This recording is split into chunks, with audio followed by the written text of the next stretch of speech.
Huwag kalimutan mag-like and subscribe upang maabangan pa ang mga susunod na recap. Lumipat ang eksena sa ibang bahagi ng dungeon kung saan may ibang grupo rin na naglalakbay. Isang malawak at malalim na silid ang kinaroroonan nila. Ang mga pader ay tila walang hanggan sa kadiliman, ukit-ukit ng mga misteryosong rune na bahagyang kumikislap, nagbibigay ng kakaibang aninong gumagapang sa sahig na bato. Habang naglalakad ang grupo, isang lalaki ang nasa unahan, may hawak na kalasag. Mahigpit ang pagkakahawak niya rito sa braso, habang maingat niyang sinusuri ang paligid.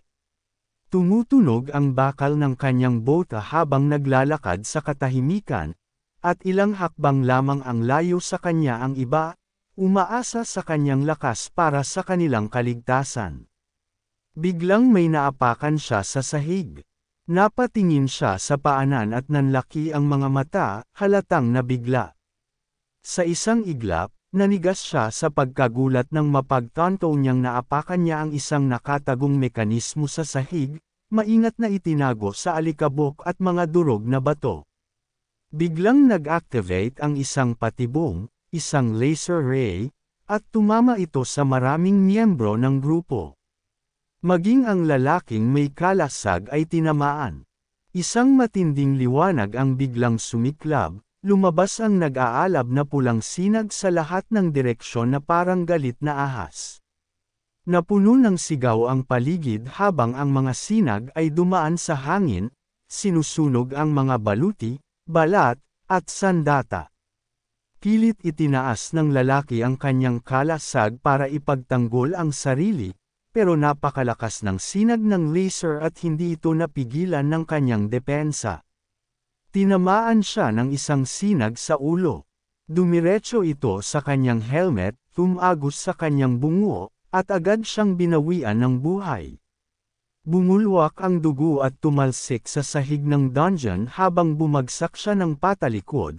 Kumalabog ang kanyang kalasag sa bato. Dahil dito, mabilis na nag-utos ang vice captain ng grupo, si Mark. Pinapaurong niya agad ang lahat at nagbabala na may mga patibong pa sa paligid. Pinayuhan niya ang grupo na huwag gagalaw ng basta-basta. Malinaw at madiin ang kanyang boses habang sumisigaw. Sabay kumpas ng kanyang mga kamay para senadoryosan ang lahat na huwag munang kikilos. Halos hindi na makahinga ang ilan sa tensyong bumalot sa paligid. Tahimik ang lahat, wala ni isang makapagsalita dahil sa pagkabigla. Ang nakakatakot na imahe ng dagwang katawan ng kanilang kasama ay nagpaiyak sa ilan at nagpasuko ng loob. Napatulala ang mga miyembro, walang makapaniwala na ang pinakamalakas nilang kasama, si Claude, ay ganoon lang kabilas na napatay. Nag-aalangan na ngayon ang lahat kung paano pa sila uusad. Nabanggit ni Tyr na naubos na ang mga miyembro nilang mababang ranggo na inuna nilang ipadala bilang pain. Si Claude ang kanilang, Iron Wall, ang tagapagtanggol. Pero kung siya ay napatay ng ganoon kabilas, sino pa ang kayang humarap sa panganib? Bigla namang may nagsalita mula sa likod. Sinabi nitong hindi ganoon kadaling makapasok sa dungeon, kaya hindi rin sila pwedeng basta-basta na lang umatras. Lumakad siya sa unahan ng grupo, maayos at matibay ang bawat hakbang, at dala niya ang presensya ng isang pinuno. Siya si Captain Cyrus, pinuno ng Crusade Squad. Isa siyang A-grade na mandirigma. Tahimik pero matalim ang kanyang tinig nang iminungkahi niya na sundin muli ang lumang patakaran. Ang may pinakamababang ranggo ang dapat maunang sumubok. Dahan-dahan niyang tiningnan ang bawat isa, malamig ang kanyang tingin, puno ng katotohanan kapag buhay ang nakataya, kailangang isakripisyo ang pinakamahina. Pagkarinig nito, agad na nagtangkang tumakas si Makui, ang miyembrong D-grade. Sumigaw siya sa takot habang paatros, pilit naghahanap ng daan palabas. Halatang takot na takot siya, tila'y mamamatay na agad sa kaba pa lang. Ngunit buong galit na inutusan ni Cyrus si Makui na maglakad sa unahan para hanapin ang tamang daan. Hindi makasagot si Makui sa sobrang takot. Bumagsak ang boses ni Cyrus sa buong silid, malakas at mariin. Binunot pa niya ang kanyang espada para takutin si Makui. Nanginginig si Makui, hindi alam ang gagawin. Halos hindi siya makahinga sa sobrang kaba. Nakapako ang mga mata niya sa espada ni Cyrus, habang sinusuri rin ang sahig sa harapan na baka may biglang patibong. Sa puntong iyon, pumagitna si Tyr. Pinakiusapan niya si Cyrus na itigil na ang plano, at ipinaliwanag na mayroon siyang ginawang palaso na kayang magpaikot-ikot. Ang ideya niya ay gamitin ito para sumubok ng daan at ma-activate ang mga patibong nang hindi na kailangang isakripisyo si Makui. May pag-asa sa kanyang tono habang inilalabas ang kanyang imbensyon. Subalit agad itong pinutol ni Cyrus gamit ang kanyang espada. Sa isang iglap, nabiyak sa gitna ang palaso, at ang mga piraso nito ay nagkalat sa sahig. Ang tunog ng metal na nabasag ay muling nagbalik ng tensyon sa paligid. Nang makita ito, lalong nanginag si Makui. Tuluyan nang nawala ang pag-asang maaring makatulong ang panukala ni Tyr. Lalo siyang natakot. Sumigaw si Cyrus kay Mark, nagbanta na kung makakita pa siya ng ganoong klaseng imbensyon, pupukse niya ito. Umalangaw-ngaw ang kanyang boses sa buong silid. Napaatras ang ilang miyembro sa takot. Bilang vice captain, hindi na kumibo si Tyr. Ibinaling na lang niya ang tingin, pinigilan ang sarili na magsalita. Alam niyang hindi makakabuti ang pagtatalo pa kay Cyrus sa sandaling iyon. Matapos iyon, inutusan muli ni Cyrus si Makui na magpatuloy. Nanginginig sa takot si Makui, pero wala siyang magawa kundi sumunod. Mabigat ang bawat hakbang niya, basang-basa ng pawis ang kanyang likod, at halos hindi siya makahinga. Dahan-dahan siyang lumakad. Sumigaw si Cyrus sa kanya na bilasan. Napatigil si Makui sa kaba, pero pilit na gumalaw.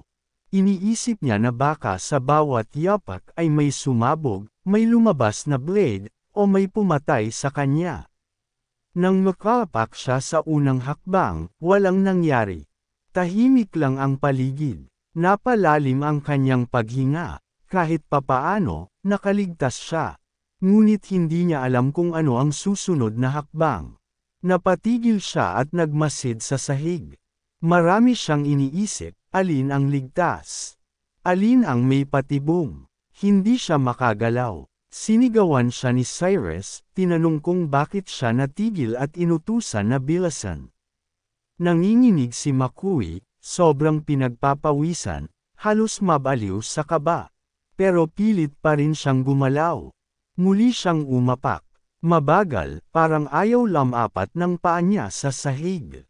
Pumikit siya, hinihintay kung may lalabas na patibong. Wala na namang nangyari. Tahimik pa rin. Napansin ito ni Cyrus. Medyo nainis siya, pero pinuri si Makui at inutusan ulit na bilasan. Napabuntong hininga si Makui, pero muli siyang kinabahan. Sa isip niya, mamamatay siya. Napuno na ng takot ang kanyang katawan at tuluyan na siyang huminto. Sa puntong iyon, may isang kasamahan na nasa likuran niya ang gumamit ng air power at tinulak siya gamit ang hangin. Bigla siyang napawrong, natulak ng hindi sinasadya. Napasigaw siya at napapadyak sa sahig, pilit sinasalag ang tulak habang nakatitig sa lugar na maaaring ikamatay niya. Sa bingit ng pagkahulog, sumigaw si Makui na ayaw niyang mamatay. Nagmamakaawa siyang pauwiin na lang siya. Nanginginig ang boses niya sa sobrang takot, at umalangaw-ngaw ito sa katahimikan ng dungeon, isang desperadong hiyaw na tumagos sa kaluluwa. Habang umiiyak at namumugto ang mga mata, parang pilit niyang kinakapkap ang hangin, naghahanap ng kahit ano na pwedeng makapagsalba sa kanya mula sa kamatayang nakaabang sa kanyang paanan. Mula sa di kalayuan, tahimik lang na pinagmamasdan ni Cyrus ang lahat ng ito. Nakatingin siya kay McCoy habang dahan-dahan umapak ito sa susunod na bahagi ng sahig. Nanlilisik ang kanyang mga mata, walang emosyon, malamig, at hindi mabasa kung ano ang iniisip. Hawak niya ang hawakan ng kanyang espada, handang gumalaw pero nananatiling tahimik, parang hinihintay ang hindi na mapipigilang mangyari. Pag-apak ni McCoy sa susunod na hakbang, biglang sumambulat mula sa ilalim ang isang napakalakas na sinag ng laser. Isang matinding liwanag na pula ang lumabas mula sa sahig, kumain sa buong katawan ni McCoy sa isang iglap. Tumagos ang huling sigaw niya sa buong silid bago siya tuluyang nawala sa gitna ng nakakabulag na liwanag. Nang maglaho ang sinag, abo at paso na lang ang naiwan kung saan siya nakatayo kanina. Nanigas ang lahat sa nakita. Napagtanto nilang ang atake ngayon ay galing sa ilalim.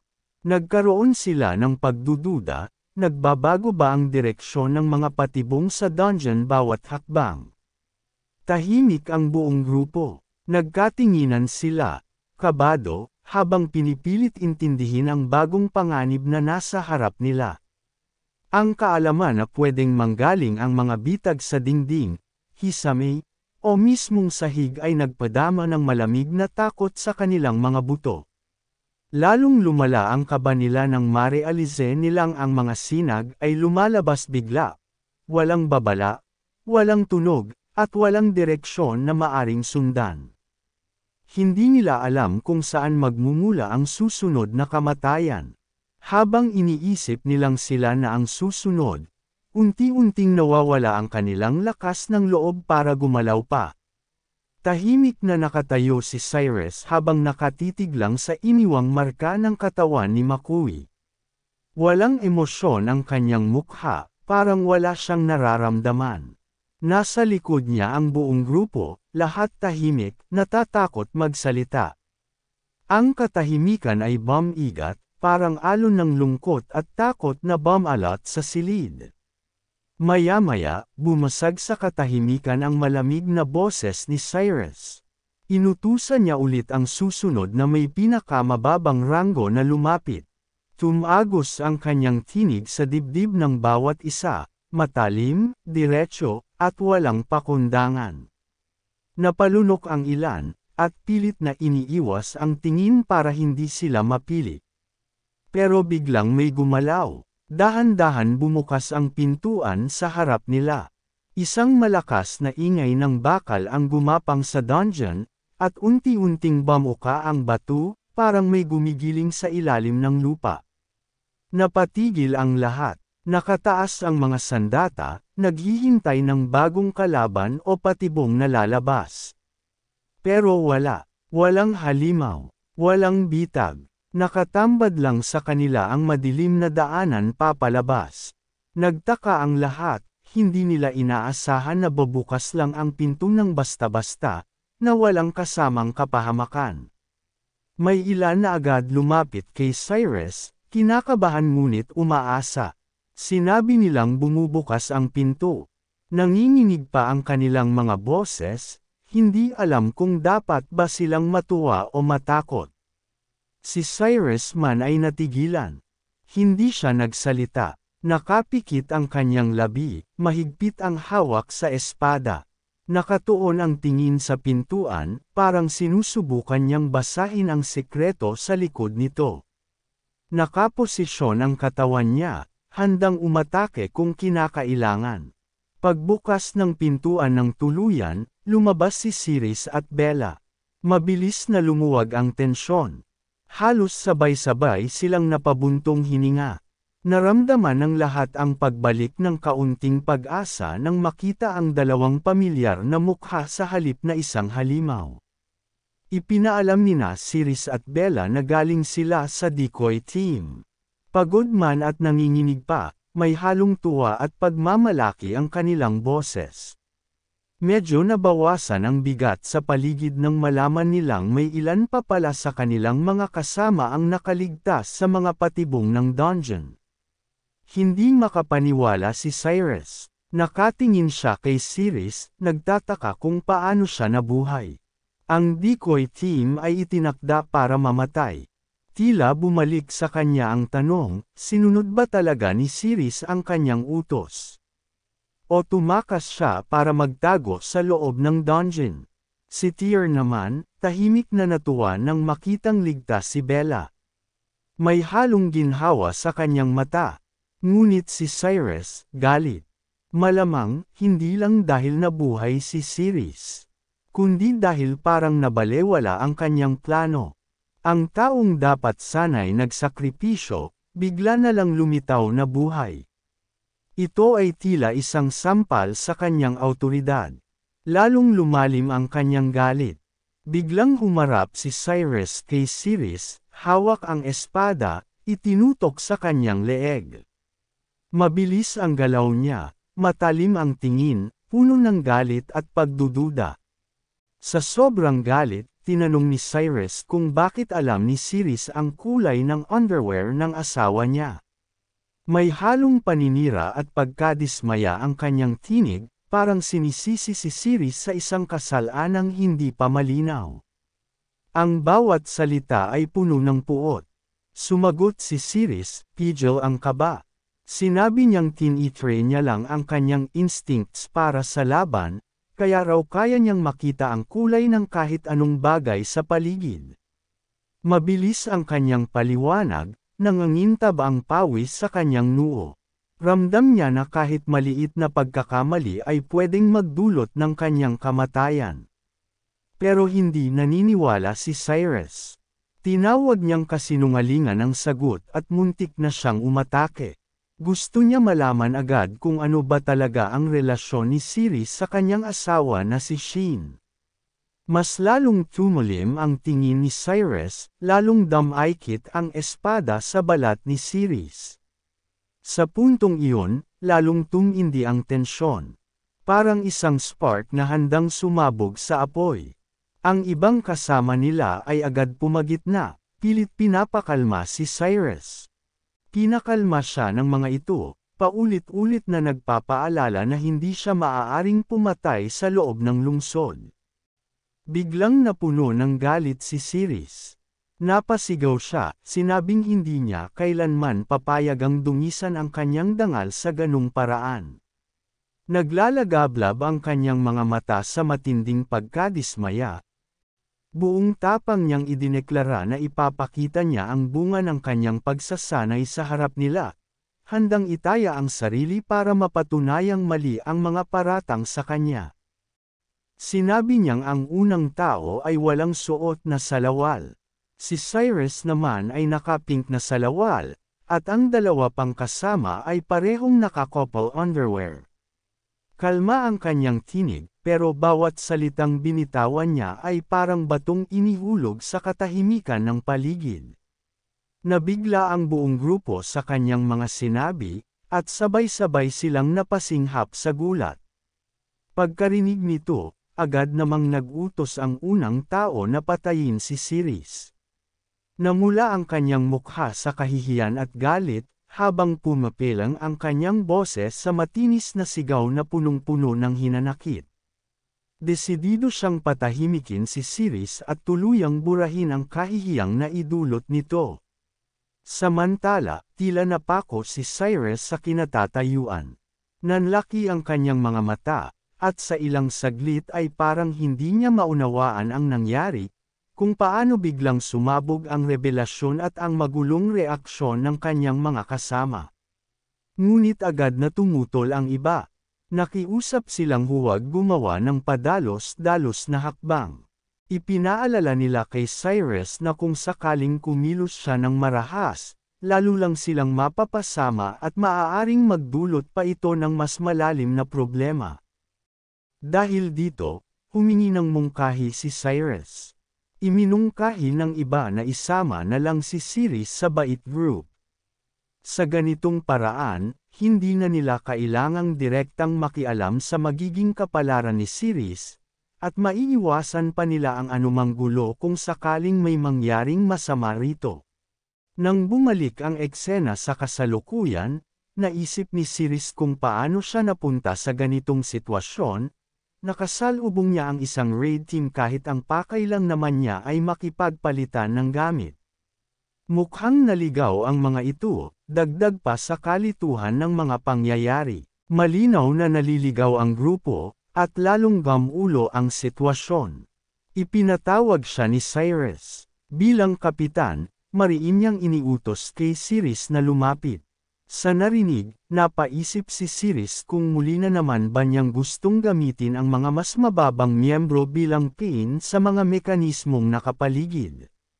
Ngunit bago pa man siya makagalaw, nagsalita si Tyr. Hinikayat niya si Ceres na huwag munang gumalaw. Ibinahagi niyang may hinala siyang kaya nakaligtas si Ceres at si Bella ay dahil may ligtas silang dinaanan. Imbis na sumugod agad, iminungkahi niyang sundan ang parehong ruta upang makaiwas sa mga patibong ng dungeon. Sa ganitong paraan, hindi na nila kailangan pang itaya ang iba pang miyembro. Muling nagsalita si Cyrus, at binigyang diin ang kahalagahan ng misyon, ang pagpuksa sa Big Boss ng CGR Dungeon. Binanggit niyang marami na silang nawalang mga bihasang mandirigma para lamang marating ang puntong ito. Wala na raw oras para umatras pa. Dito, kinompronta ni Cyrus si Mark. Diretsahan niyang tinanong kung iniisip ba talaga nito ang kapakanan ng buong grupo. Dagdag pa niya, kung hindi sang-ayon si Tyr sa kanyang desisyon, malaya itong umalis. Lalong lumalim ang hidwaan sa loob ng grupo, ang pagkakahati ng layunin ni Cyrus na tapusin ang laban, at ang pangambang baka masayang lamang ang buhay ng kanilang mga kasama. Narinig ang katahimikan ni Mark, isang uri ng katahimikang nagsasabi ng maraming bagay. Bumaling muli si Cyrus kay Ceres. Tinatanong niya kung nahasa ba talaga ang kutob ni Ceres, sabay diin na panahon na para mag-ambag ito para sa grupo. May babala si Cyrus, dapat alam ni Ceres ang magiging kahihinatnan ng pagsuway sa utos. Ipinapakita niyang walang puwang ang pagdadalawang isip, kailangan ang buong pakikiisa. Narinig ito ni Ceres at agad na binuksan ang kanyang mapa. Kahit sumang-ayon siya sa utos ni Cyrus, napahinto siya nang magsalita si Bella. May pag-aalala ito sa daraanang daan at iminungkahi na maghanap na lamang ng alternatibong ruta para makaiwas sa posibleng panganib. Napaisip si Ceres. Napagtanto niyang may punto si Bella, ang kaligtasan nila ang higit na mahalaga. Ngunit nagpasya siyang ipaalala kay Bella ang utos ni Captain Cyrus. Siniguro niya na ayos lang siya at walang dapat ipag-alala. Matatag ang loob ni Ceres. Walang pag-aatubili, inihakbang niya ang unang paapasulong. Nagulat ang lahat. Walang ni isang saglit ng pagdadalawang isip mula kay Ceres. Habang naglalakad si Ceres, napaisip ang iba. Umaasa ba talaga siya sa kutob para makita ang mga mekanismong nakatago? Pero sa totoo, may batayan ang kanyang kilos. Ang mapa ay nagsasabing maglakad siya ng 3 hakbang paaban, at pagkatapos ay 2 espasyo pakaliwa. Lumalabas na hindi lang kutob ang ginagamit ni Ceres, pinagsasama niya ito sa estratehikong pagpaplano. Walang pag-aalinlangan, humakbang si Ceres ng 3 beses. Wala pa ring nangyari. Walang sumabog. Walang lumabas na mekanismo. Ang iba ay napaisip, swerte lang ba talaga ito? Tuloy-tuloy si Ceres. Wala ni isa mang mekanismo ang na-trigger. Habang nagpapatuloy siya, mas lalo pang namamangha ang grupo. Isang hakbang paaban. Napahinto si Ceres. Napansin ni Cyrus ang kanyang pag-aatubili at tinanong kung may nararamdaman na ba siyang mekanismo. Ngunit ang sagot ni Ceres, wala. Naguguluhan ang lahat. Paano nalalaman ni Sirius ang tamang daan? Samantalang ang unang bahagi ng dungeon na ito ay nagkakahalaga na ng higit sa 12 intelligence agents upang mamapa. Biglang tumalon si Sirius, at nagulat ang lahat. Akala nila ay nadulas lang siya, pero hindi pa rin gumana ang mekanismo. Lalong tumindi ang tensyon. Iniisip ng lahat, puro swerte lang ba talaga ito? FG grade hero lang si Sirius, at sa tingin nila, wala itong sapat na kakayahan para sa ganitong uri ng misyon. Nang madulas si Sirius at tumalon, kinabahan si Cyrus. Paano hindi gumana ang trap? Ipinakita sa mapa, 5 hakbang na lang ang kailangan. Nang makita ito, natuwa si Sirius. Alam niyang malapit na siya sa paruroonan. Kahit may maling akala sa simula, nagpatuloy si Sirius sa pagsunod sa mapa. Desidido siyang makarating sa kanyang destinasyon. Sa kabila ng lahat, hindi pa rin siya tinamaan ng mekanismo. Tahimik ang lahat habang papalapit siya sa kanila. Nagkatinginan ang bawat isa. Paano niya nalampasan lahat ng trap? Puro intuit ayon lang ba talaga ito? Ang kanyang tila perpektong pagtawid ay nag-iiwan ng maraming tanong sa isipan ng mga nakamasid.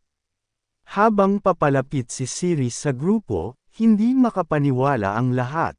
Pati si Cyrus ay walang masabi. Paano ito nagagawa ni Sirius? Pagkatapos ng ilang hakbang pa, humarap si Sirius kay Cyrus na may nakangising mayabang sa kanyang mukha. Napasinghap ang lahat. Wala man lang gasgas si Sirius. Walang sumabog. Walang tumunog. Hindi nila moari, swerte lang ba talaga ito, o may tinatago si Sirius? Nagpaliwanag si Sirius. Sinabi niya na resulta ito ng kanyang matinding pagsasanay, at wala siyang ginawang masama kay Sheen. Ngunit kahit pa narinig ito ni Cyrus, inilapit pa rin niya ang kanyang espada kay Sirius. Napakamot si Sirius at napatawa ng pilit, halatang naiilang sa sitwasyon. Sa isip ni Cyrus, imposible ang lahat ng ito. Hindi ito kutob, swerte lang ito, at siguradong mauubos din ito. At sa sumunod na sandali, isang pagbabalik tanaw ang lumitaw. Isang misteryosang babae ang bumungad, isang babae na may napakabighaning aura.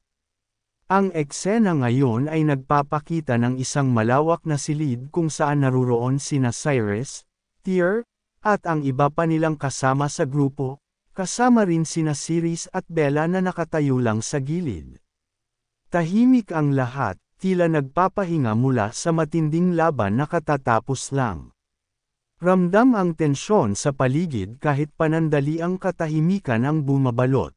Nakasahod pa rin ang mga sandata habang unti-unting sinusuri ng mga mata ang paligid. Makapal ang hangin sa pag-aabang ng susunod na mangyayari. Biglang may kakaibang twist, mga kale mushrooms. Napansin ni Sirius ang ilang tumubo sa gilid. Kilala ang mga ito na nakakalason sa tao, pero sa mga halimaw. Parang candy lang para sa kanila. Ang hitsura at amoy nito ay kakaiba, kaya't agad itong namumukod sa malamig at madilim na sahig ng dungeon. Napakurap si Sirius ng ilang beses, parang hindi makapaniwala na totoo ang mga ito. Kahit alam niyang nakakalason ang mga ito sa tao, alam din niyang paborito ito ng mga halimaw. Napaisip si Sirius kung gutom na ba ang salamander niya, at kung pwedeng ito ang ipack-in sa kanya. Tumingin siya pababa sa bahagyang init na nanggagaling sa kanyang baluti, ramdam ang bahagyang paggalaw ng maliit na salamander na nakasilong doon. Matagal-tagal na rin itong hindi kumakain, at baka ang mushrooms na ito na ang tamang merienda. Naisip niya kung sapat na ba ang lakas nito para matuno ang ganitong klaseng pagkain. Habang iniisip ito, napagtanto niyang gutom na siguro ang maliit na salamander na nakatira sa loob ng kanyang armor. Maingat siyang pumitas ng ilang piraso. Dahan-dahan siyang lumuhod, ingat na ingat para hindi makatawag ng pansin sa iba. Sanay na ang kanyang mga galaw sa pagpitas at pagsusuri. Sariwang-sariwa ang mga mushroom, kumikislap pa sa kaunting mahiwagang liwanag. Naakit si Ceres sa amoy nito. Gusto na niyang tikman, kahit konti lang. Kahit bawal sa tao, parang ang hirap tanggihan. May kakaiba itong tamis, halos nakakalasing ang amoy. Napalunok siya, kahit alam niyang delikado. Parang prutas na ipinagbabawal, nakakatakam pero nakakamatay. Lumapit pa siya ng kaunti, parang kinukumbinsi ang sarili. Napamura siya sa isip, asar na isa lang siyang tao. At syempre, nakita ito ni Cyrus. Bigla siyang nag-akala ng masama. Tinanong niya si Ceres kung ano ang hawak nito. Sumimangot si Cyrus, pinagdududahan na agad si Ceres. Ang tono niya ay matalim at puno ng pag-aakusa. Nilaingan ng iba ang eksena, baka may kakaibang nangyayari. Kalma lang si Ceres, sinabing kabuti lang naman ito. Pero sumigaw si Cyrus, tanong kung ano na naman ang kalokohan niya. Sa isang iglap, sinunggaban na niya ang kabuti mula sa kamay ni Ceres. Hindi man lang nakareact si Ceres. Si Cyrus, gamit ang dati na niyang likas na bangis, agad na inagaw ang kabuti. Wala na siyang pakialam sa babala o panganib, ang mahalaga sa kanya ay makuha iyon. Bigla na lang isinubo ni Cyrus ang kabuti, wala man lang pag-aalinlangan. Ayon sa kanya, lahat ng makuha sa dungeon ay pag-aari ng Heroes Guild at ng kanyang Crusade Squad. Nakangisi at walang takot, ngumate siya ng kabuti habang nagpapaliwanag. Ayon sa kanya, ito ang patakaran ng kanilang grupo. Basta nasa dungeon, pag-aari ng kanilang kampo. Pero ang totoo, gutom na rin siya, at ayaw niyang mauna pa si Ceres na pakainin ang halimaw kaysa sa kanya. Habang ngumangata, sinito pa niya si Ceres na huwag basta-basta kumikilos mag-isa. Kahit halatang pagod na si Cyrus, pinipilit pa rin niyang magpakita ng tapang. Sa bawat kagat, tinitigan pa rin niya si Ceres na may pagkairita. Ayaw niyang mawala ang kontrol sa sitwasyon, lalo na kapag si Ceres ay tila umaastang malaya. Kalma pa rin si Ceres. Sinabi niyang ligtas ang pintuan sa unahan, walang trap, totally safe. Pero para kay Cyrus, isa na namang dahilan ito para utusan si Ceres. Kung ligtas nga raw, edi siya ang mauuna. Gaya ng dati, siya na naman ang panangga. Nakaakbay si Cyrus at nakataas ang kilay, halatang gusto niyang mapahamak si Ceres. Tahimik lang ang iba, palihim na nagkatinginan. Napabuntong hininga si Ceres, sanay na sa ganitong trato. Pinaliwanag ni Cyrus na ayaw niyang masayang ang mga miyembro ng grupo na mataas ang combat value. Tumigil na raw sa pagtutol si Ceres at buksan na lang agad ang pinto. Matigas ang tono ni Cyrus, idinadahilang hindi praktikal na isugal ang buhay ng malalakas nilang kasama. Itinuro niya ang iba na manatili sa likod. Kaya't dahan-dahan binuksan ni Ceres ang pintuan ng dungeon gamit ang dalawang kamay. Hinawakan niya ang malamig na hawakan, huminga ng malalim, at itinulak ito. Kumalabog ang pinto habang bumubukas, lumilitaw ang madilim at nakakatakot na pasilyo. Kasabay nito, lumabas ang alikabok mula sa loob na parang buntong hininga ng kadiliman. Habang binubuksan ang pinto, inutusan ni Cyrus ang lahat na maging alerto. Kaya't naghanda ang buong grupo. Naglagay na ng posisyon ang bawat isa. Tumunog ang mga sandata habang inaayos nila ang kanilang tindig. Alam nilang mahilig ang dungeon sa panlalanzi. Pero bigla, sumakit ng sobra ang tiyan ni Cyrus. Para bang may granadang sumabog sa loob niya.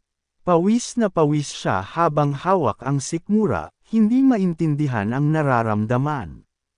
Napangiwi siya, bahagyang napayuko habang sumasakit ang tagiliran.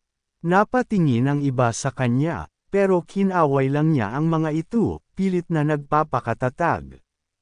Pero ramdam niyang may mali sa kinain niya.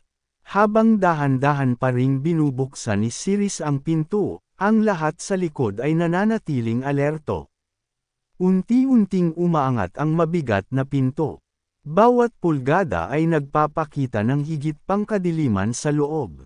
Si Siris ay kalmado pa rin, tila hindi apektado ng tensyon. Nang tuluyang bumukas ang pinto, wala pa ring nangyayari.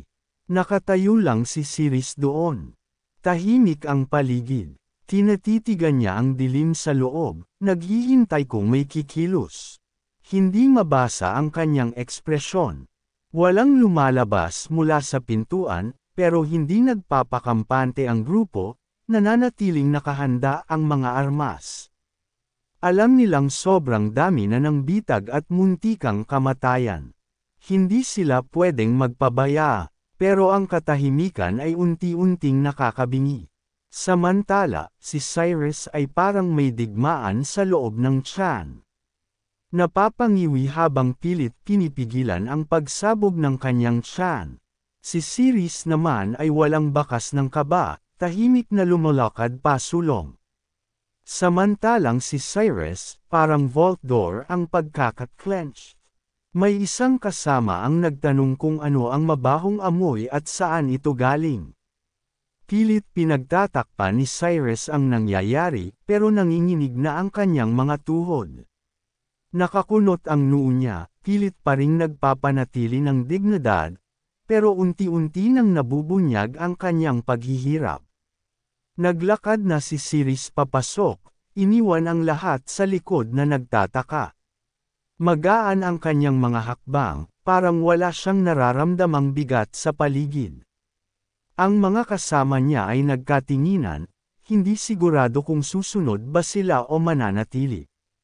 Habang kumpiyansa ang lakad ni Siris, si Cyrus naman ay abala sa pagbuga ng parang mustard gas mula sa kailaliman ng kanyang kaluluwa. Ramdam niyang tumutulo na ang pawis sa kanyang likod habang pinipigilan ang sarili. Nagtanong siya kay Siris kung ano ang meron sa loob. Pero si Siris, kalmado lang, nagmamasid sa paligid na parang naglalakad lang sa parke. Doon na siya tinamaan. Ang kale mushrooms. Siyempre, napamura siya sa sarili sa pagiging mayabang at sa kagat na yon. Dahil sa kay-abangan niya, kumilos siya agad, at ngayon, pinagbabayaran niya ito gamit ang tiyan niyang tila may sariling digmaan. Si Siris, habang nakakunot ang noo at may nakangising itsura, ay nagkomento. Ayon sa kanyang obserbasyon, may mga bitag sa paligid nila. Ang tono niya ay may halong biro, parang sinadyang mang-asar kay Cyrus habang sabay pa ring nagbibigay ng babala. At habang sinasabi niya ito, bigla siyang tumakbo. Mabilis. Hindi ito inaasahan ng grupo, kaya't nagkaroon ng kalituhan.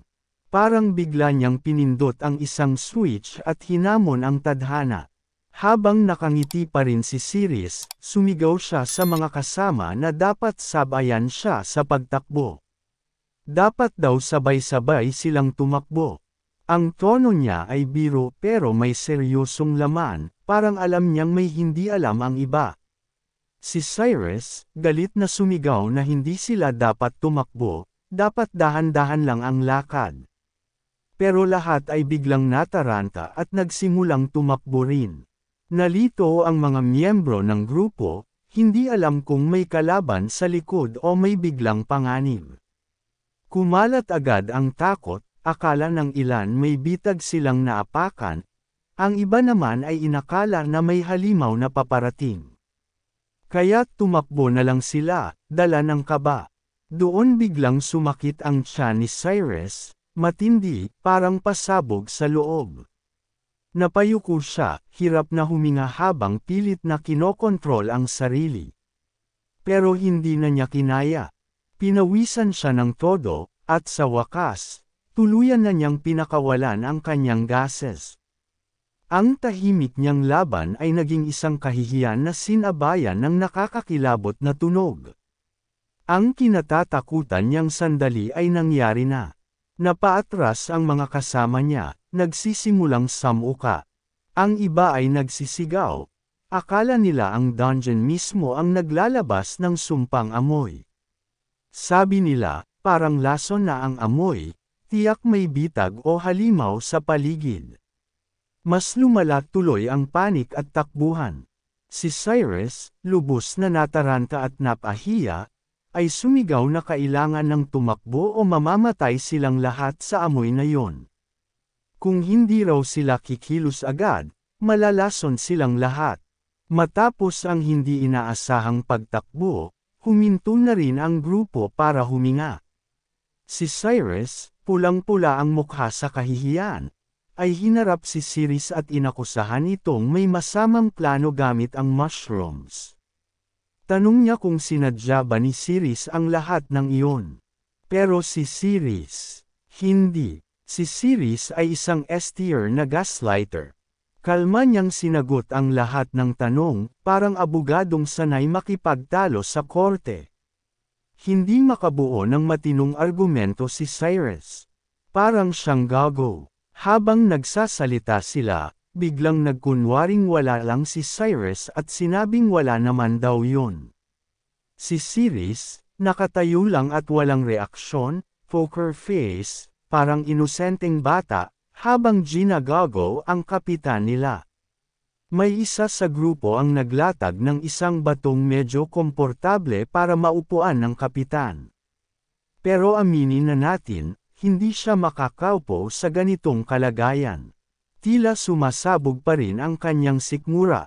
Nabigla si Cyrus sa alok na ito. Nag-init ang ulo niya at sinigawan ang kawawang miyembro. Sinipa pa niya ito kahit ang tanging layunin lang nito ay tumulong. Sinabihan pa niya itong siya na lang ang maupo. Sa halip, nagpakalma siya at inutusan ang lahat na magpatuloy na sa paglalakad. At sa sobrang galit at kahihiyan, inilapit pa niya ang kanyang espada sa leeg ni Ceres. Nagbanta siya na puputulan niya ito ng ulo kung magtatangkang tumakbo ng ganoon ulit. Pulang-pula ang kanyang mukha, hindi lang dahil sa galit, kundi sa natitirang kahihiyan sa nangyari. Bahagyang nanginginig ang kanyang espada, hindi dahil sa takot kundi sa tindi ng galit at pagkabastos ng kanyang pride. Napakalmat si Ceres, napalunok at medyo napapawisan. Yutal niyang sinabing, "Opo kapitan," sabay tango. Alam din naman niyang may hangganan ang pagiging pilyo, lalo na kung digestive dignity na ang nakataya. Nagpatuloy ang kanilang paglalakbay sa dungeon. Si Ceres pa rin ang nasa unahan. Pero habang siya ang nangunguna, hindi sila natamaan ni isang bitag. Itinuturo ni Ceres ang sahig, sinasabing huwag tapakan ang isang tile. Pero ang hindi alam ng lahat, may nagising na. Malalim sa loob ng dungeon, isang dragon ang unti-unting gumigising, hindi niya alam na may mga tao nang sumasalakay sa kanyang tirahan. Patuloy ang kanilang paglalakad at si Ceres pa rin ang nangunguna. Itinuturo niya ang tamang direksyong dapat tahakin. Maayos ang bawat galaw niya, parang ilang beses na siyang dumaan sa lugar na ito kahit tila imposibleng totoo. Habang patuloy ang kanilang lakad, narating na nila ang huling bahagi ng dungeon. Si Cyrus at ang iba ay nagmasid sa paligid. Parang kuweba na ang hitsura ng dungeon. Ang mga pader ay magagaspang, basa ng hamog, at ang katahimikan ay nagbibigay ng pakiramdam na para silang nasa loob ng isang libingan. Habang ginagabayan sila ni Ceres papalalim, mas lalong nagiging malinaw na may kakaiba sa lugar na ito. Walang halimaw, walang bitag, tahimik. Napansin ito ng kanilang team leader. Sa wakas, gumana rin ang pagiging mapanuri. Parang alam ni Ceres ang lahat ng daraanan. Pero paano? Imposibleng isang tulad niya ay nakarating na dito dati. Tinitigan ni Cyrus si Ceres na may maraming tanong sa isip. Si Ceres naman, parang walang pakialam o sadyang hindi iniinda ang mga tingin ng iba, ay patuloy lang sa paglalakad, walang takot. Sa huli, napangiti si Ceres at masayang itinuro ang silid ng boss na nasa unahan. Konting lakad na lang, malapit na sila sa pinakamalaking laban. Kamakaway pa siya ng may kasiyahan, parang batang nagpapakita ng lihim na shortcut sa isang laro. Pero para kay Cyrus, ibig sabihin lang nito ay tapos na ang gamit ni Ceres. Wala nang silbi ang gabay. Panahon na para siya'y mawala. Hinugot niya ang espada, tumigas ang kanyang ekspresyon, at may malamig na plano sa kanyang mga mata. Napansin niya ang isang malaking spike sa itaas, nasa mismong yulunan ni Ceres. Si Ceres, walang kamalay-malay, ay patuloy pa ring naglalakad at ginagabayan ang grupo. Wala siyang ideya na may nakasabit na bitag sa itaas niya. Sa may pukana at masamang ngiti, ginamit ni Cyrus ang kanyang sword skill. Isang mabilis na swing ng kanyang espada, at isang asul na plasma slash ang tumama sa spike sa kisame. Mabilis, sigurado, at halatang sinadya, sanay na sanay sa ganitong klaseng aksidente. Tuluyang tinamaan ang spike ng atake ng espada. Bumaon ito, nabiyak, at biglang bumagsak pababa, tama mismo sa direksyon ni Ceres. Nagulat si Ceres sa pangyayari at agad na tumangala. Nakita niya na ang atake ni Captain ay tumama sa batong spike sa itaas niya, at ngayon ay mabilis na bumabagsak papunta sa kanya. Nanlaki ang kanyang mga mata, kasabay ng biglang pagbulusok ng kamalayan sa kung anong maaaring mangyari. Si Captain Cyrus naman ay may masamang ngiti sa kanyang mukha habang palihim na nag-iisip. Isang F-level na tulad ni Ceres, isang hamak na dungeon explorer, nadurog ng bitag ng dungeon. Tunog makatotohanan, walang nakakita, walang magdududa, isang trahedya lang sa loob ng isang mapanganib na kuweba. Pero hindi nagpapahuli ang karma. Bago pa bumagsak ang spike kay Ceres, isang dambuhalang buntot ng alakdan ang biglang humampas dito. Nagulat si Ceres at napaungol sa gulat. Sa lakas ng atake ng buntot, tumilapon ang nabasag na spike palayo at nawala sa dilim. Walang babala, ang buntot ng alakdan ay biglang tumarak papunta mismo kay Captain. Mabilis, parang kidlat, at malinaw na layunin nitong pumatay. Nakita ito ni Cyrus at napaurong sa gulat. Hindi niya inasahan ito. Sa isang iglap, ang lalaking akalay siya ang may kontrol, ay biglang nawala ng depensa. Tinamaan si Captain ng buntot ng halimaw at tumilapon siya palayo. Ang mga kasamahan niya ay napasigaw sa pangalan niya, lahat ay nabigla. Sa loob lang ng ilang segundo, gumuho ang kanilang maayos na porma sayon at nagsimula ang kaguluhan. Bumagsak ang dambuhalang halimaw sa tabi ng grupo. Lahat sila ay natulala sa pangyayari. Ang higanteng mga paa nito ay humampas sa sahig ng kuweba, lumikha ng malalakas na pagyanig, sabay lipad ng alikabok at bato sa paligid. Sa lakas ng pagdating nito, may bahagi ng kisame na bumagsak. Si Ceres ay nahiwalay sa grupo. Napunta siya sa likod ng halimaw, at ramdam niyang baka gumuho na ang buong lugar. Ang bigat ng halimaw at ang pagbagsak ng kisame ay tuluyang nagsara ng kanyang daraanan. Hindi lang landas kundi pati na rin ang paningin niya sa mga kasama ay nabara na ng mga bato. Patuloy sa pagbagsak ang mga bato at ngayon, tuluyan na siyang nahiwalay. Dumilim sa paligid, at ang tanging naririnig niya ay ang tunog ng mga gumuguhong bato. Si Captain, maswerte pa rin, ay nakaiwas sa huling segundo. Agad niyang ginamit ang kanyang espada bilang depensa, At kung hindi siya kumilos agad, baka patay na siya ngayon. Napamura siya ng mahina, kalahating galit, kalahating hindi makapaniwalang nangyari iyon. Pero si Ceres, naiwan siya, naipit, tiyak niyang mamamatay na siya doon. Hanggang sa isang boses ang umalangaw-ngaw sa loob ng silid. Isang kakaibang tinig ang nagtanong kung anong ginagawa ng isang tao roon. Ang tono ng boses ay malamig, lason ang dating, at halatang sa isang babae galing. Napalingon si Ceres sa pinanggagalingan ng boses. May nakita siyang anino, isang nilalang na tahimik na nanunood sa kanya mula sa kadiliman. Isang babae, o mas tamang sabihing isang halimaw, na may lasong tono sa pananalita. Ang kanyang presensya ay mabigat at nakakalula, ibang-iba sa kahit sinong nakaharap ni Ceres noon. Ipinakita ang isang napakagandang halimaw na may maikling buhok na kulay lila. Nakakadiri raw makita ang isang tao sa kanyang teritoryo.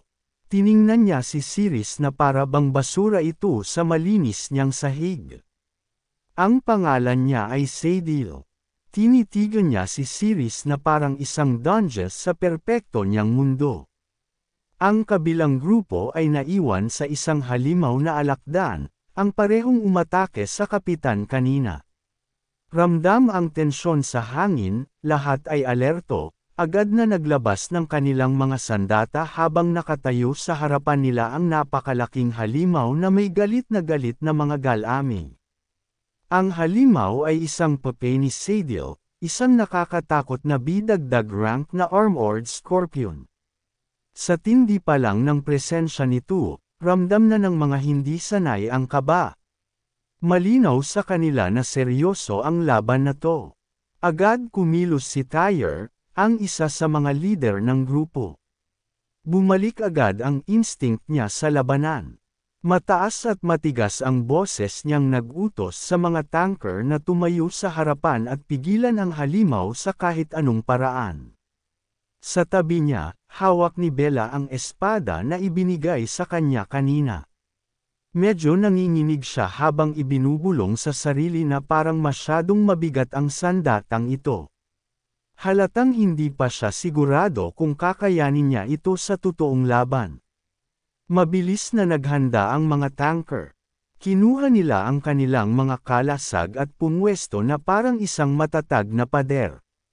Wala ni isa ang umatras, mataas ang respeto nila kay Tyre bilang vice captain.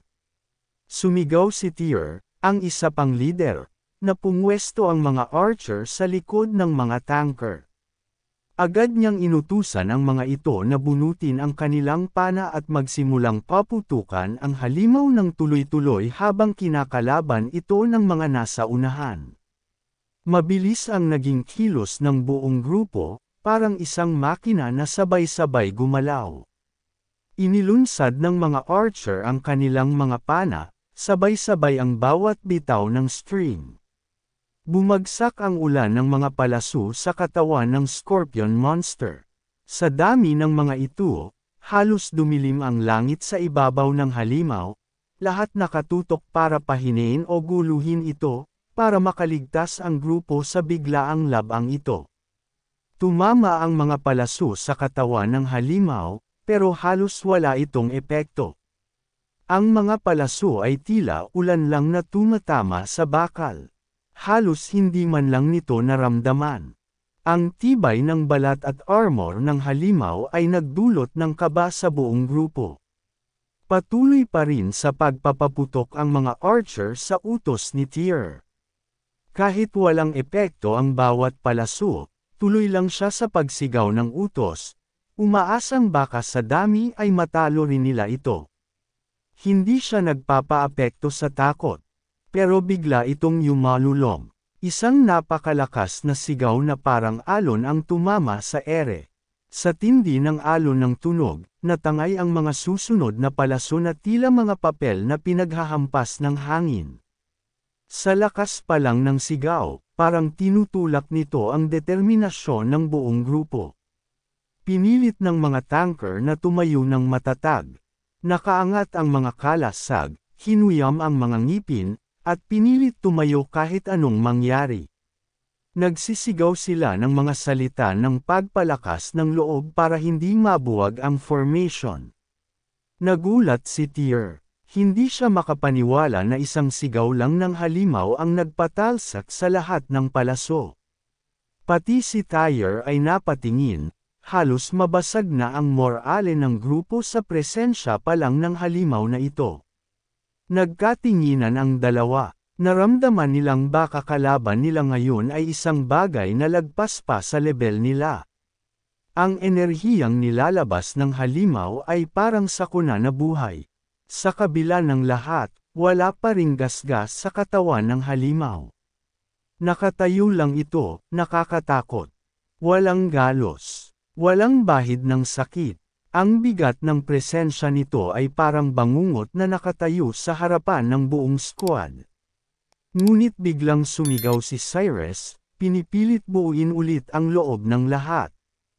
Sinabi niyang isa lang itong halimaw, bakit sila natutulala lang at hindi gumagalaw? Ang boses niya ay parang kutsilyong pumutol sa katahimikan. Paalala ito na sinanay sila para sa ganitong mga laban. Kahit nanginginig siya, ayaw niyang magpatalo ang buong grupo sa takot. Pero si Siris, may ibang narinig.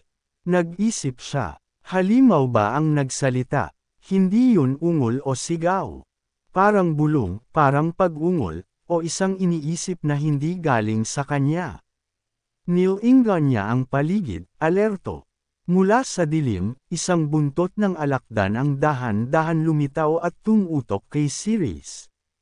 Tahimik at mabilis. Ang matalim na buntot ay tumama mula sa anino, kuminang pa ito sa lason.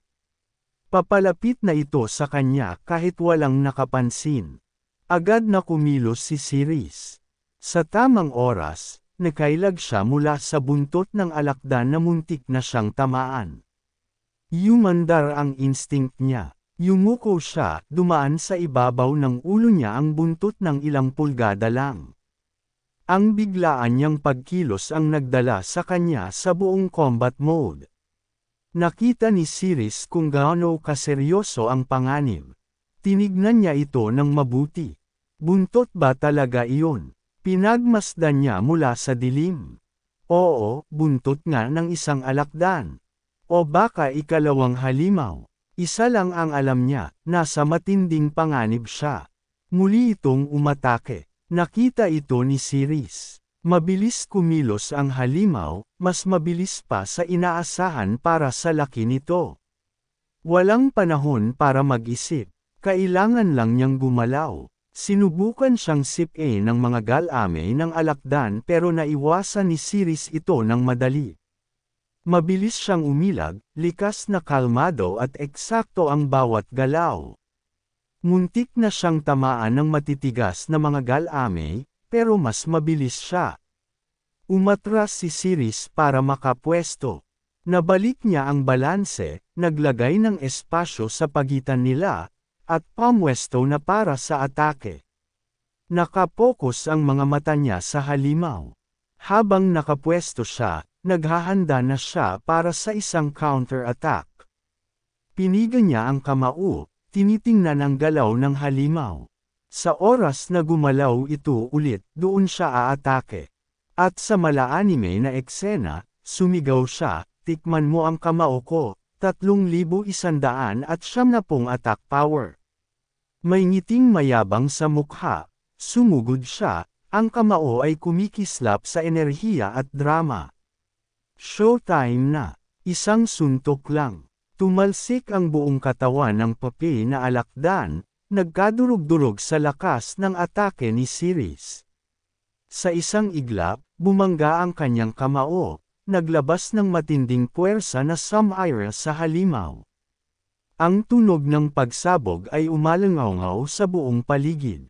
Si Siris, may matinding galit sa mukha, ay winasak ang halimaw sa isang suntok lang. Ang ekspresyon niya ay pinaghalong galit at konsentrasyon, parang personal niyang pinarusahan ang halimaw. Nagkalat ang katawan ng alakdan sa buong silid. Yung mga piraso ng matigas nitong baluti ay nagkalat sa sahig ng bato, may mga dumulas papunta sa mga sulok, at ang iba na may bumaon pa sa mga pader. Para bang sumabog ito mula sa loob, parang may granadang sumiklab sa tiyan nito. Yung buntot ng halimaw na alakdan at mga pira-pirasong bahagi ng katawan nito ay sabay-sabay na sumabog at kumalat. Ang mapanganib nitong patalim ay lumipad palayo at sumalpok sa isang haligi, at nabiyak ito sa dalawa. Ang natira sa paligid ay mga putol-putol na galame at shell, alaala na lang ng dati nitong nakakatakot na anyo. Sa likod ng nilalang, si Sadil ay natulala sa dilim. Ilang sandali siyang hindi makapagsalita.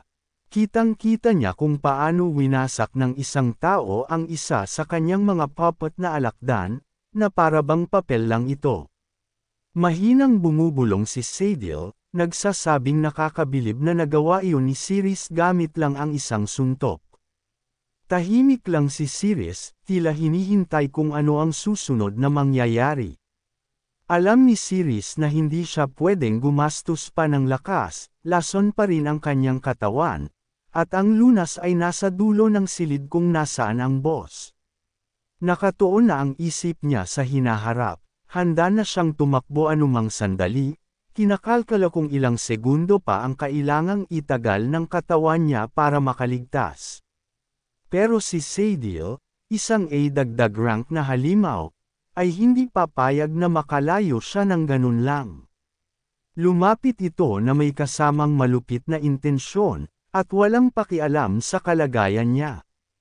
Malamig niyang sinabi na sisirain niya ang sinumang marumit may dugong tao, at si Siris ay hindi exception. Ipinagmalaki ni Sadil na plano sana niyang gamitan ng puppet ang ulo ni Siris para i-twist ito palayo sa katawan, pero ngayong wala na ang kanyang mga puppet, gagawin niya na lang ito gamit ang sariling kamay. Walang alinlangan sa tinig niya, puro galit at pagkasuklam lang. Nang makita ni Siris ang hitsura ni Sadil nang malapitan, nanlumo siya. Isa na namang babaeng halimaw. Siyempre, sinubukan niyang biruin ang sitwasyon at sinabing ang ulo niya ay hindi pakwan na pwedeng pihitin lang basta. Pero agad siyang sinagot ni Sadil. Wala raw siyang balak hawakan ang marumi nitong katawan gamit ang sarili niyang mga kamay. Ang mga puppet niya, oo, pero ang kamay niya, hinding-hindi. Matigas at puno ng galit ang tinig niya habang sinasabing tatapusin niya mismo ang hindi nagawang matapos ng kanyang halimaw. Gamit ang kapangyarihan, kinokontrol pa rin ni Sadil ang puppet sa labas kahit na malayo ito. Wala itong kahirap-hirap sa kanya. Ipinaliwanag niyang kaya niyang ubusin ang mga tao sa labas gamit lang isang kamay, hindi niya kailangang seryosohin. Sa kabilang dako, patuloy pa rin ang grupo sa pakikipaglaban sa alakdang puppet. Nahihirapan silang talunin ito at tila wala pa ring pag-asa sa laban. Bawat segundo ay mahalaga. Ipinagmalaki ni Sadil na uunahin muna niya si Siris. Kapag wala na ito, susunod na ang iba. Isa-isa niya silang papatayin, walang awa, walang pag-aalinlangan. Pero si Siris, puno ng tapang, ay nanindigan. Sa galit at determinasyon, idineklara niyang isa siyang bayani. Ang protektahan ang sangkatauhan ay hindi lang trabaho, kundi kapalaran. Kung kinakailangan niyang ubusin ang lakas niya para tumayo bilang hadlang, handa siyang gawin iyon. Kahit ikamiti pa niya, hindi na naghintay si Sadil.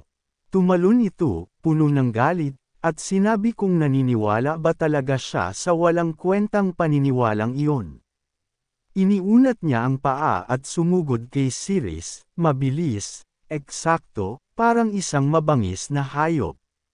Sa isang iglap, nahawakan niya si Siris gamit lang ang isang paa, parang soccer ball na ipit sa pagitan ng tuhod.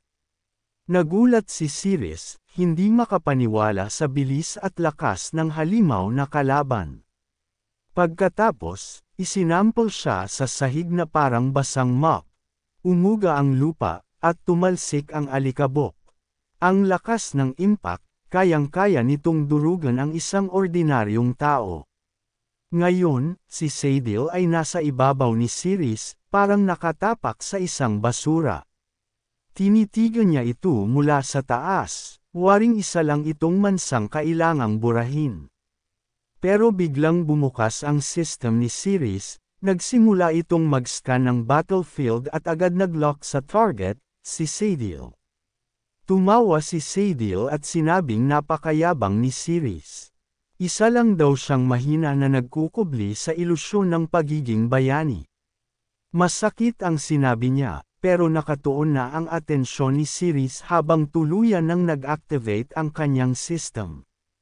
Samantala, sa labas ng silid, biglang huminto ang galaw ng papat na alakdan. Nag-freeze ito sa isang posisyon, at napatigil ang mga mandirigma sa gulat. Si Tyre, kitang-kita ang pagkakataon, ay sumigaw na may pag-asang bumalik sa kanyang tinig. Tingnan niyo, nagiging pula ang ulo. Sa wakas, may epekto na ang mga atake natin. Unti-unting nabuhayan ng loob ang grupo, kahit pagod at bagbog na sila. Samantala, si Sir, hindi rin makapaniwala. Paano gumagalaw si Sadil ng ganoon kabilis? Parang lumulundag siya sa pagitan ng mga segundo, parang glitch sa oras. Tuloy-tuloy ang paglalakad niya na parang pinaglalaroan lang silang mga tao. At sa mapanlinlang na ngiti, sinabi ni Sadil na nakakabilib na umabot sila hanggang dito, pero ito na raw ang katapusan ng kanilang kwento. Galit na galit ang tinig niya habang binibigkas, galit si Lord Ney kapag may maruruming tao na nakakarating sa kanyang silid. At habang sinasabi ito, inilapat ni Sadil ang pangalawang paa sa mukha ni Ceres, na parang upuan lang ito o sandalan ng paang pagod. Pero si Ceres, hindi pa sumusuko. Alam niyang hindi niya pwedeng hayaang makarating sa labas ang halimaw na ito. Kapag nakawala si Sadil, tapos na ang lahat para sa mundo sa labas. Dahan-dahan dumampi ang matutulis na kuko ni Sadil sa mukha niya, unti-unting nagbabantang dumurog ng laman. Biglang ibinaling ni Ceres ang ulo at, sa desperado't mabangis na galaw, kinagat ang paa ni Sadil. Mabilis. Walang pag-aalinlangan. Wala na siyang ibang magawa. Napasigaw si Sadil. Gulat na gulat. At labis na nandidiri. Kinagat mo ang paa ko. Anong klaseng hayop ka? Ang kadiri. Lumalim pa ang pagkasuklam sa mukha niya, pero may halong pamumula. Hindi siya makapaniwala sa ginawa ni Ceres. Habang patuloy ang laban sa labas, hirap pa rin ang grupo sa pagpigil sa Scorpion Puppet. Bawat atake nila, halos walang epekto. At lalo pang bumibigat ang tensyon sa paligid sa bawat iglap na lumilipas. Sa gitna ng kaguluhan, napansin ni Bella na tahimik si Ceres, tila nawalan na ng malay sa ilalim ng mga bato. Teka, hindi pa rin siya gumigising. Bato lang yan, di ba? Nag-aalala man, persigido siyang iligtas si Ceres bago mahuli ang lahat. Sumigaw siya kay Tyre para bantayan siya habang tumatakbo siya papunta sa lugar kung saan nakabaon si Ceres. Wala nang oras para maghintay, kailangan niya nang mailabas ito.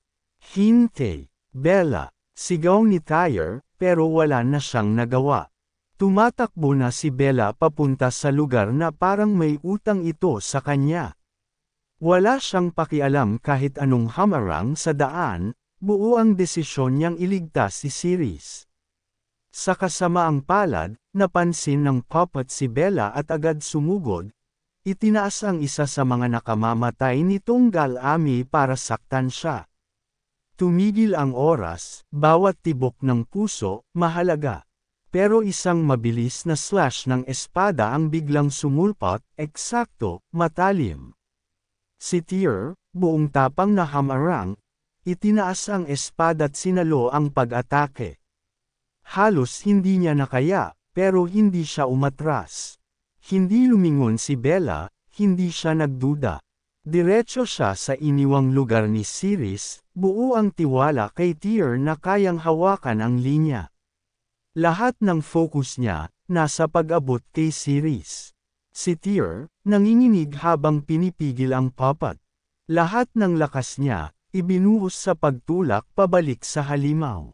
Nagngangalit ang mga ngipin niya sa gigil, hindi siya bibitaw. Pagdating ni Bella sa tumpok ng bato, sigurado siya sa sarili, wala ito. Bato lang yan. Buhay pa si Siris. Bayani iyon. Hindi basta-basta matutamba sa ganong kalit na problema. Sa loob ng silid, si Saidil ay napaatras. Naalis ang pagkakapit niya kay Siris matapos ang nakakahiya at hindi inaasahang kagat. Nakatitig lang siya sa sariling paa, basang-basa ng laway, at parang nawalan ng ulirat. Si Siris ay nakawala na. Humihingal, hinahabol ang hininga habang kumikislap ang alerto mula sa kanyang system, ang kanyang agility ay tumaas ng 340. Hindi niya alam kung bakit, pero gumagana ito. Galit na galit si Saidil. Halos nanginginig ang katawan, pero hindi lang galit ang nadarama niya, kundi kahihiyan. Pula ang pisngi niya. Paano niya nagawang hayaang madumihan ang sarili niyang paa sa ganoong kababuyang paraan? Babawi siya, sigurado.